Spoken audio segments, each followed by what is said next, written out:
Start.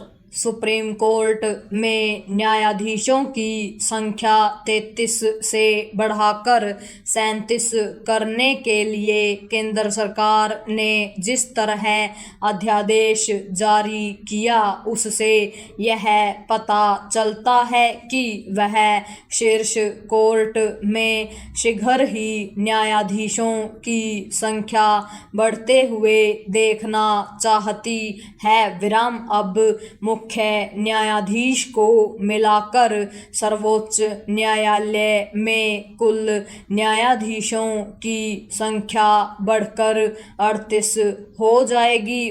निश्चित रूप से इससे सुप्रीम कोर्ट में लंबित मुकदमों के बोझ को कम करने और न्यायिक प्रणाली में तेजी लाने में सहायता मिलेगी। उम्मीद की जाती है कि इसके चलते सुप्रीम कोर्ट से लोगों को शीघ्र न्याय मिल सकेगा। लेकिन प्रश्न यह है कि उच्च न्यायालयों एवं अधीनस्थ न्यायालयों में स्थिति कैसे और कब बदलेगी? आवश्यकता ऐसे उपाय करने की भी है कि उच्च न्यायालयों एवं अधीनस्थ न्यायालयों में भी लंबित मुकदमों का बोझ कम हो और लोगों को समय पर न्याय सुलभ हो। इस तथ्य की अनदेखी नहीं की जा सकती कि सुप्रीम कोर्ट से लेकर जिला स्तर तक की अदालतों में लंबित मुकदमों की संख्या लगभग 5 करोड़ पहुंच गई है। न तो लंबित मुकदमों का बोझ कम हो रहा है और न ही लोगों को समय पर न्याय मिल पा रहा है। स्थिति यह है कि सामान्य मामलों का निपटारा होने में भी वर्षों और कई बार तो दशकों लग जाते हैं। यह ध्यान रखा जाना चाहिए कि न्याय में देरी एक तरह का अन्याय ही है। सर्वोच्च न्यायालय हो या उच्च न्यायालय या अधीनस्थ न्यायालय, इनमें केवल न्यायाधीशों की संख्या बढ़ाने से ही बात बनने वाली नहीं है।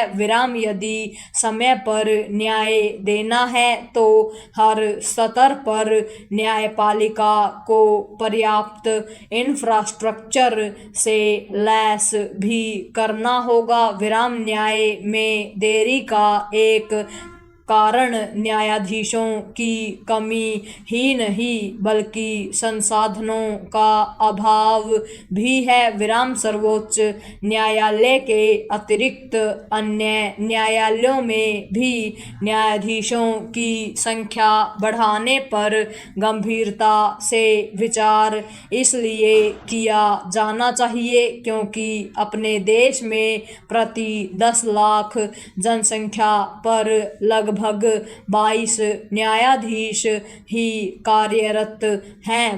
इसके विपरीत विकसित देशों में प्रति 10 लाख आबादी पर न्यायाधीशों की संख्या 100 से अधिक है।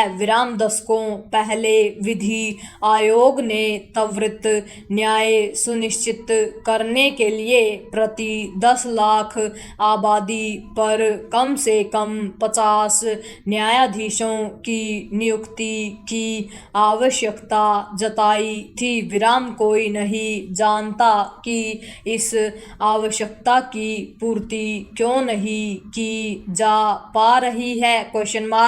समय पर न्याय उपलब्ध कराने के लिए यह भी आवश्यक है कि न्यायिक प्रक्रिया के तौर तरीके बदलें। इसके अतिरिक्त कार्य न्यायपालिका अपने लोगों के खिलाफ मुकदमे करने की प्रवृत्ति का परित्याग करें। विराम यदि यह सब नहीं किया जाता तो तारीख पर तारीख का सिलसिला थमने वाला नहीं है। पूर्ण विराम।